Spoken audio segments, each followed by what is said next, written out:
It's time for another Dice Tower review with the Chief, Bart Brunsheen.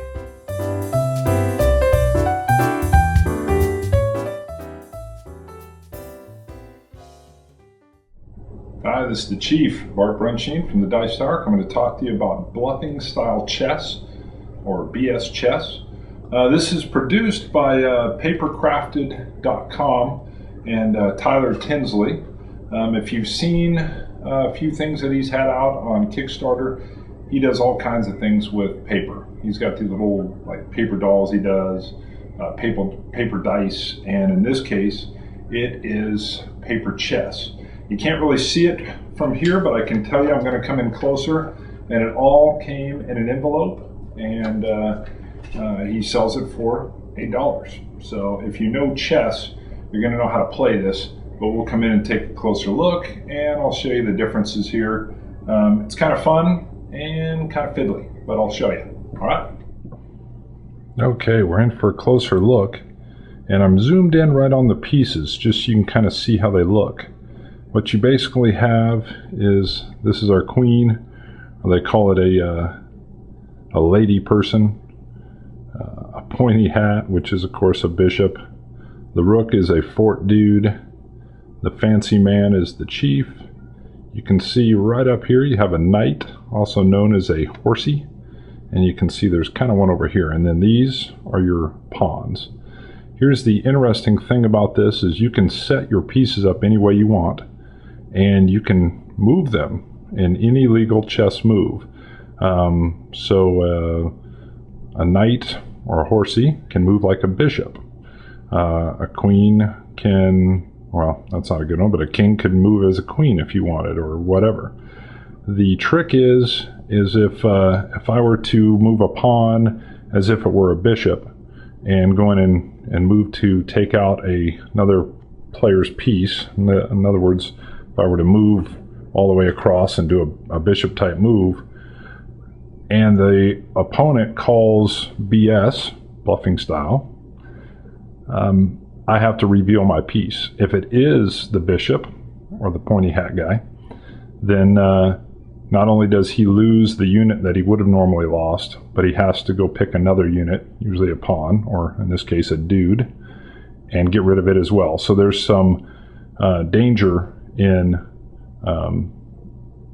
BSing on a piece.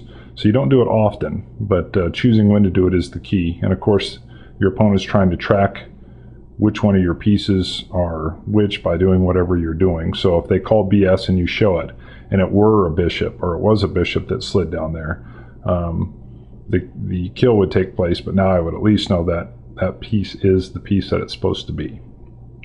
So I've played a few games of it, and I did have a guy, it seemed like whenever he challenged me, I was using the exact correct piece for the move, and somehow I could read him, and whenever he was doing something crazy, I could just tell, and he'd be moving a pawn as a knight, and I would call it, and he would lose that piece. So it was very interesting. I did like that aspect of it. To point out, as I talked about a little bit, when you go to move these, this is what they look like in the back. So that's what your opponent's seeing. So you can't see which piece you have. But I have big hands and maybe a little bit of palsy or something, but when I would come in and move a piece, invariably I would knock a line over, or I would spin some piece over, or I would be trying to pick one up and move it and catch one. So I found it a little bit fiddly. They go together really nice. Pull one up. They simply came as flat pieces of paper.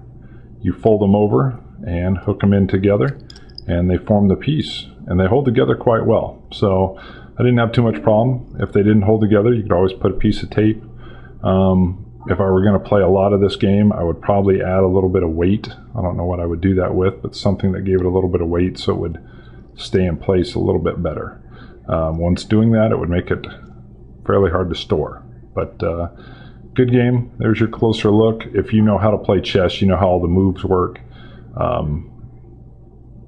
Everything's really the same, other than the fact that you can kind of lie about what your piece is, and every piece can do every legal move in the game, and you only get burned if you get caught trying to do something a little wild. So, and that was kind of fun. So there you go. Bluffing style chess. In review, I like it. I used to play chess with my dad a lot when I was a kid. I haven't really played much chess at all, or any, other than this style of it, and I think a 4-person game or a 3-person style chess that I did with my in-laws once. This was a little fiddly. The little paper things kept falling over on me, and there was some accidental revealing. So it's a real nice concept. I like the way it came together. I just can't imagine when I would break this out and play it. I even imagined if I used to be in the military, if this was something, because it's so light, I would have liked to have had shipped to me. Probably. But where I was at, these wouldn't have held up too well. I mean, a breeze or somebody knocking the table would have knocked them over. So I would have probably preferred that a family member pay the extra money and hope the game got to me, and then just play a real game, or even a real game of chess. So I like it. I like the concept, and I like the idea that it's so inexpensive and it's all in a nice little package. But I don't think I'll play it too much. So that's it. See you guys. Chief. Thanks for watching our review today. For more information about board games, as well as the #1 board game audio podcast, check out Dicetower.com for reviews, interviews, and more. I'm Eric Summerer, and you've been watching The Dice Tower. Do, do.